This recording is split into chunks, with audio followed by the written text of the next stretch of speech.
Future-Proof is sponsored by Concordia Dental Healthcare, expert care you can trust.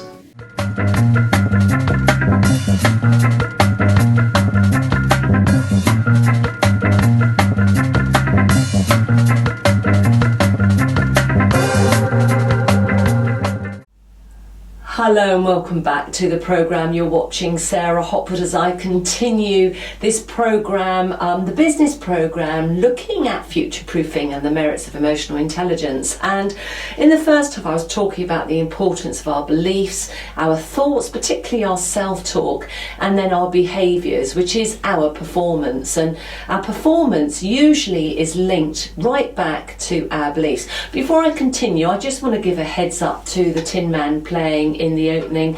A wonderful guy. I saw him playing outside the pavilion, and future-proofing, I was thinking of robots, and he looked like a robot playing the drums, and I really loved his spirit.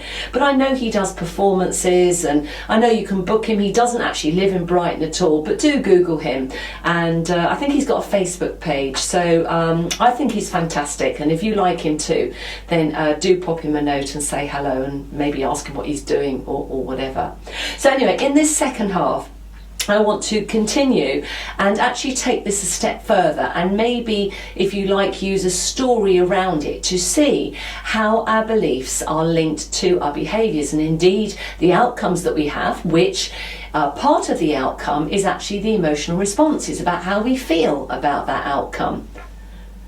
So in the first half I was talking about beliefs, thoughts and behaviours, and I'm now moving to another box. So these were like 3 little bubbles that I have on my handout, and then I've actually got 3 or 4 squares in 4 corners, if you like, of a room. Starting on the top left, there's the box talking about our beliefs, our values and our attitudes.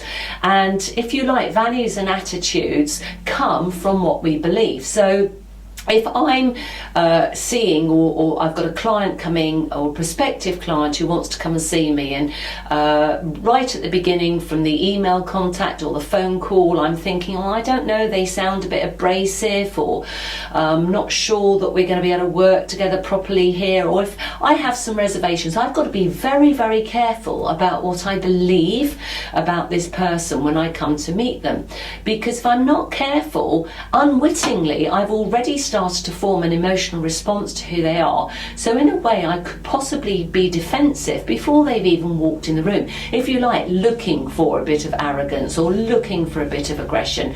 And it could just be all part of my imagination from the phone call. And also, we have no idea what's going on in people's lives, and you don't know, they could have been on the phone talking to me, looking out the window, and they've just watching someone back into their car. We've got no idea what's going on.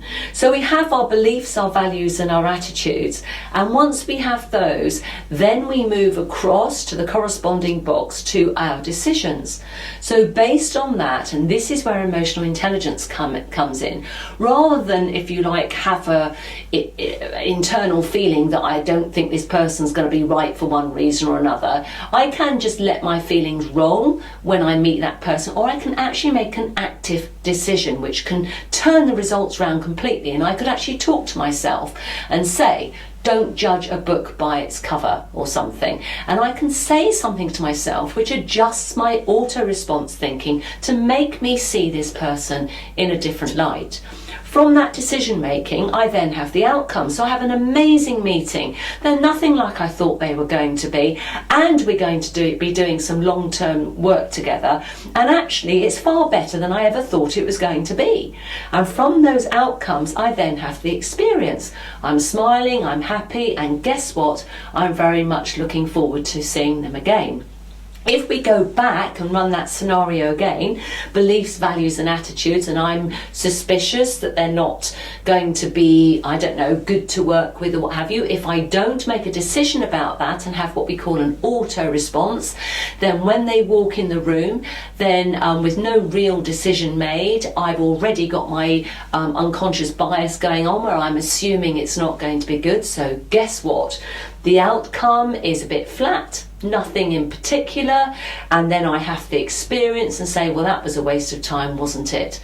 And if we're not careful, those outcomes and that experience is not linked back to the type of person that walked in the room.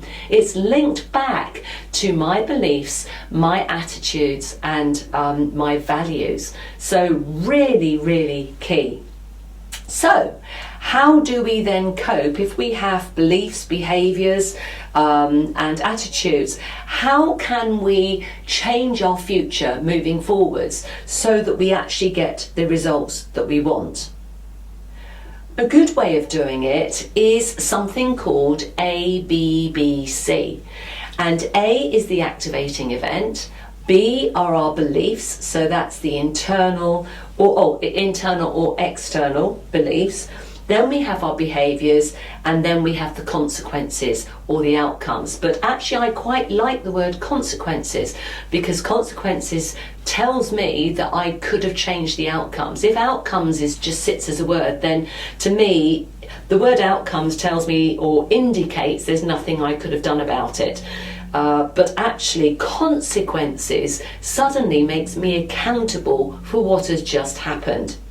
So an example I've used before is around somebody who has a weight issue, and they are desperate to lose weight, but they feel that they can't. And yet they go away on holiday, they have great fun, they stop thinking about food, they're swimming or cycling, and they're having a lot of exercise, and maybe with a change of diet they're not eating the same foods that they eat at home, and they get back from their holiday and they realise that they have lost weight. Now here's what can happen, and I know I'm simplifying it, but it does make the point if we can relate it to other lessons, if you like, in our lives.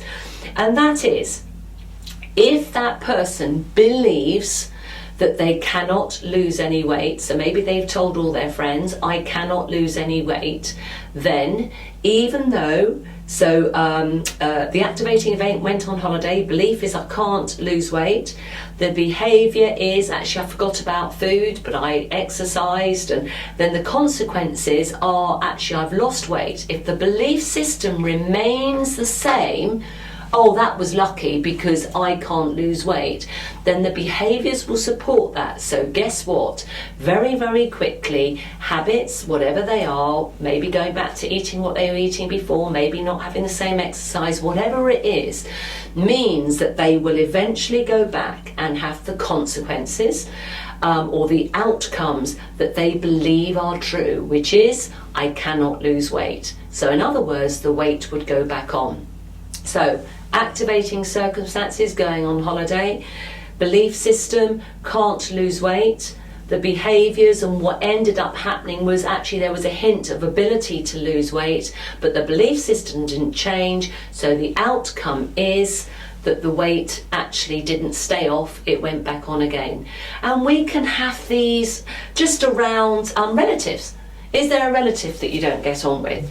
And your belief system is we all hate each other and we don't get on. So what happens? We can have maybe Christmas. I mean, Christmas is an ideal, you know, some people look forward to it, other people dread it, and they go, oh, we've all got to be together and it's going to be terrible. So that's the activating thing. Let's say Christmas, the belief system is this isn't going to work, we're all going to argue. So our behaviour, and often we don't know we're doing it, but we're perhaps already being short with that person, aggressive towards that person, not answering them properly, not making eye contact with them. They're doing the same to you, and so there's, if you like, a slight conflict that then is rumbling in the background, and then before you've had your tea on Christmas Day, there's been a huge row and somebody's walked off or what have you. So, and those are the consequences, those are the outcomes that we've had, and guess what? We all then say, see, I knew that would happen. What we're actually saying is, what I believed played out, manifested itself, and I saw and I got what I believed. So how can we turn that on its head? And I remember my father-in-law telling me this many, many years ago, going to see a client that he really, really didn't like, but he needed the business. And this is when they were, every single penny counted, so he couldn't afford to not have the business. So he said he used to almost chant to himself driving in the car going, I do like them, I think they're amazing, I think this is going to be wonderful. And he tried to kind of program his brain to say this is going to be fantastic and wonderful. And guess what? He went to that meeting and he came out with the desired results that he wanted, because he had overridden the natural thinking. His auto response was, this isn't going to work, I don't like the guy. But he was so desperate to make that money that he did something about it. He made a decision and he overrode the auto response and said, I like him. And he changed his emotional response so that when he walked in the room, he was energetic, smiling and happy, so that the bloke felt that he was loved and cared for and not disliked. It's good stuff, this.